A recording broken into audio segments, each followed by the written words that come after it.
If you were having coffee with me, I would welcome you to my tangle of words and ask how you've been doing, and if you have any great expectations for this year. Did you ever read the classic novel Great Expectations by Charles Dickens?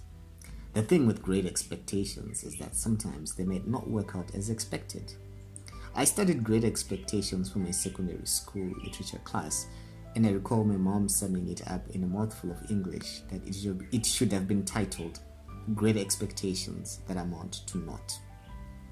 If you're having coffee with me, I'll tell you that it's been 2 weeks since schools were supposed to reopen, but the school calendar was deferred indefinitely due to the disruptive pandemic.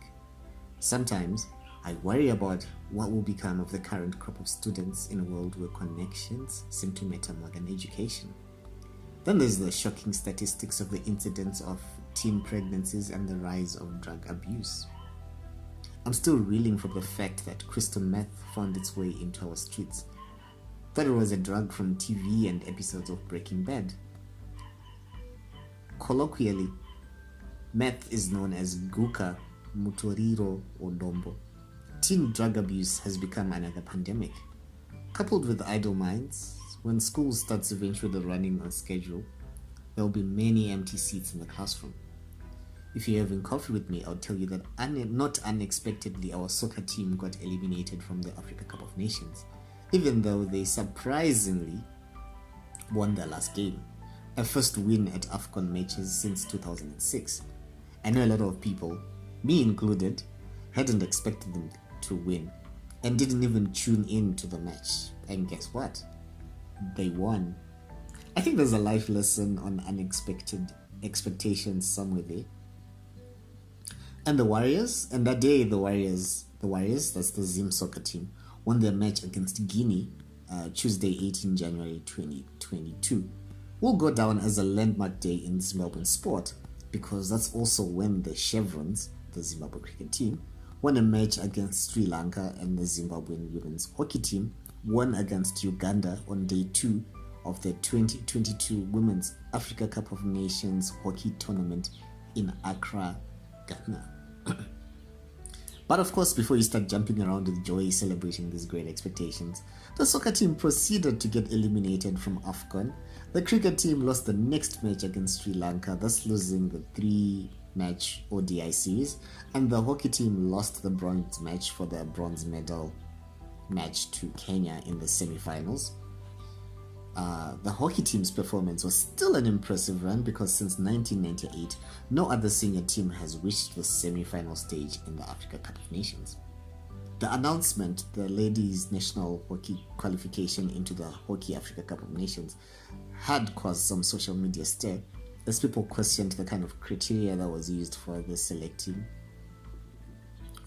the team, with allegations of racism, elitism, and bribery being leveled against the selection process.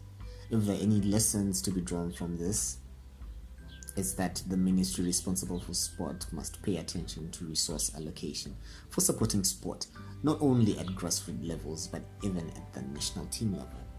If you're having coffee with me, I'll tell you that, speaking of government institutions fully supporting sport, shocking reports have emerged that the former cricket captain, Brendan Taylor, might face an ICC cricket ban over allegations of match-fixing scandal. With the former captain having issued a social media statement on how he had been blackmailed with a video taking cocaine to accept a bribe, and at a time when the cricket team hadn't been paid for 6 months. If our government officials paid as much attention to lining their private pockets as they did in making sure that sportsmen representing the country didn't feel like they were all alone, perhaps we would have more wins. I wonder if there's a research into the correlation between an economically sound country and its level of sporting excellence. But then again, the government's solution to solving problems is tax. It appears the wheels are turning, and soon bloggers and other online businesses will be taxed. I haven't been able to find the actual article with which the above caption is from, so take it with a pinch of salt. However, I did see the Government Gazette notice on the government partnering with Daedalus World Limited of Tutola, British Virgin Islands, to assist the Republic of Zimbabwe by providing a revenue collection service through taxing qualifying companies that provide digital advertising, content, cloud computing, e-commerce, and gambling. I can't even imagine how they would make this work. Do they imagine we make a fortune of money? Do they even empower us to make this money? Just now, I've seen a notification that my mobile network provider is going to review prices with effect from 25 January 2022. Meanwhile, if they can be trusted, the power utility company says they've completed their upgrade to the power generation hardware and load shedding should ease up. Great expectations. Although I am rushing to post this before my laptop battery runs out because there's no electricity right now. Power shortages to ease this week. And for some interesting expectations, the main opposition party under Nelson Chamisa has changed its name to Citizens Coalition for Change, CCC, adopting yellow as their color. New values, new standards, new ideas, everything new. What's going on in your neck of the woods? Any great expectations?